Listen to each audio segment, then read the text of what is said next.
What's going on, everybody? It's Frito here for ClickCats with another news roundup. Information on the next new agent, important bugs, a premium skin collection, and other leaks. Let's get right into it. First up, we got a sneak peek at the next skin bundle once the Elder Flame goes out of commission today. The Oni collection will feature a Phantom, Guardian, Bucky, Shorty, as well as a melee weapon, all decorated with the Japanese folklore creature Oni. For each weapon, there are 4 color variants, just like previous bundles, as well as extra Radianite for you to spend in order to add to visual effects of the weapon. Fully upgrading it will make it glow in bright green powerful energy and give you a wicked finisher animation that'll really put the exclamation point on that clutch round you just won for the team. Now, it was leaked on Twitter by everybody's favorite data miner for Valorant, Floxy, that the Oni bundle should cost 7,100 Valorant points, which is the same amount that it costed for the Prime collection. And judging by the quality of the skins, I would assume that it is in that tier, seeing as we just got one of the extra super duper premium tier with the Elder Flame that's one stage above this. So pretty cool stuff. There's also an animated spray as well as a player card that will come with. And also added to the game is the Sakura collection, which will make your weapon look like a watercolor painting with pretty cherry blossoms and the sun in the background to add contrast to the white backdrop. Floxy on Twitter says that these are going to go for 1275 VP. Remembering that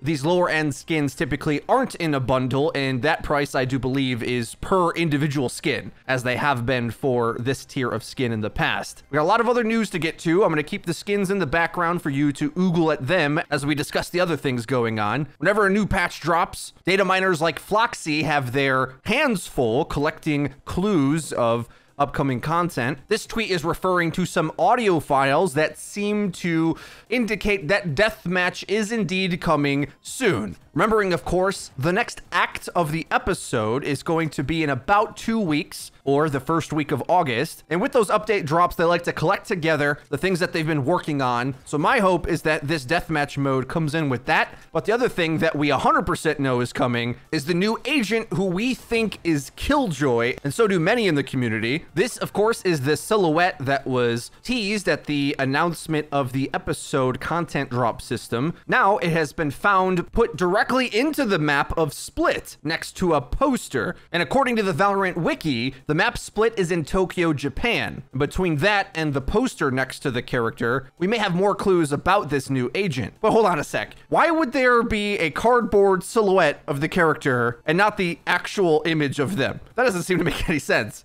Right? Like, let's say this guy's famous, right? Why would you have a poster board of a silhouette? It doesn't make any sense to me. Perhaps they're going to add the actual image when the character is fully released, or maybe this somehow makes sense inside the lore logic of the game, or maybe that's completely disregarded. And this is just a pure Easter egg without any logical consistency. We'll have to see how Riot plays the cards here and how accurate and meticulous they want to be with these types of things. I'm mostly just asking questions.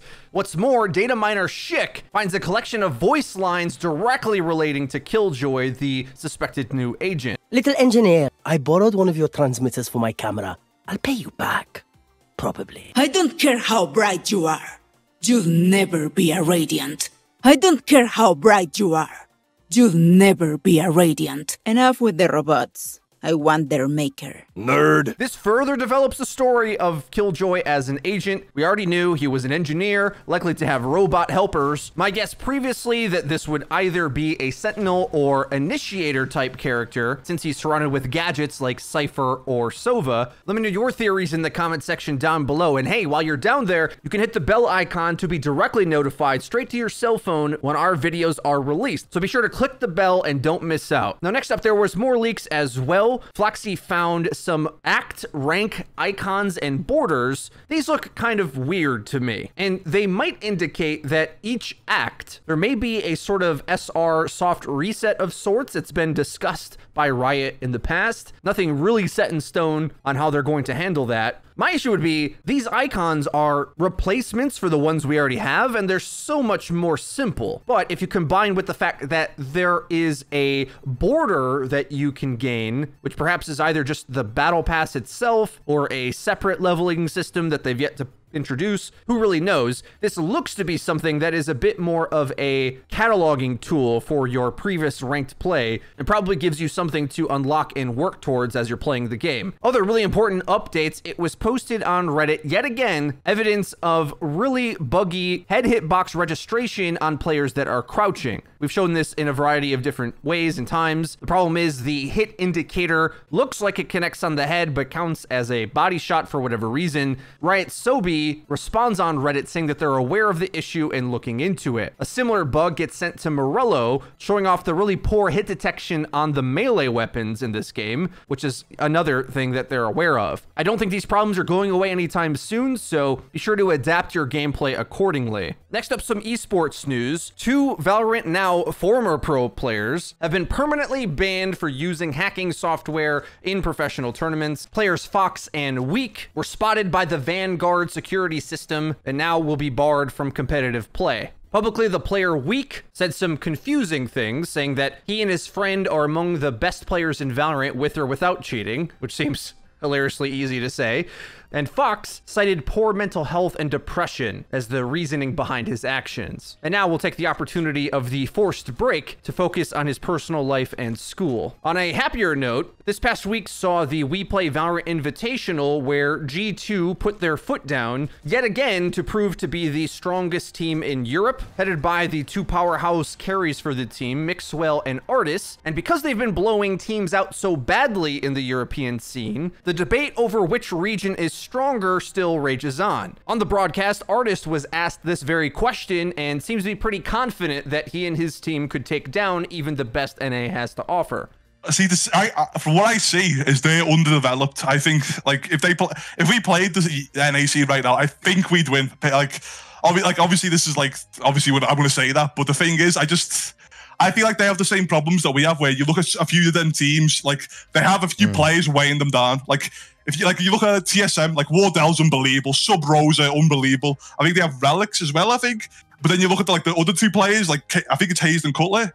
Like, I don't want to flame, but, like, you know what I mean? Like, they could be improved. You like, just have. And I think, no, I see the thing. Yeah, it's bad, but, like, you think about it now. Imagine if they added Tens and, I don't know, Tens and someone else, another mad fragger. Like, that roster would be, like, that'll be top 1. But, like, I think it's for how early. I think that'll happen in the future. But for now, it's just all about, like, all about stabilizing the scene. And last up for the video, a really important update about some unreleased agents whose information has been widely spread throughout the internet recently. 2 characters, Shatter and Crusader, have had reference files be found in the code, and some have concluded that this means that these characters will be coming out, which has caused quite a ruckus because one of them has a riot shield. And well, that is something that many of us players are not looking forward to, and Morello has explained the Crusader situation on his live stream before, saying that they have toyed around with shields in the development stage of the game, like maybe in alpha or before that, and it, along with other mechanics, were completely dropped from the game as being a functional thing for attack shooter. Morello not only confirms this, but says that a lot of things get cut from a game over time, so residual files that are left over don't tell the whole story. It might just be sort of the cutting room floor, so to speak, of old ideas that are no longer in the game. And based on how he's saying, I think he's not only stating that Crusader, the Riot Shield character, got removed. We already knew that. I think he's also saying that Shatter did as well,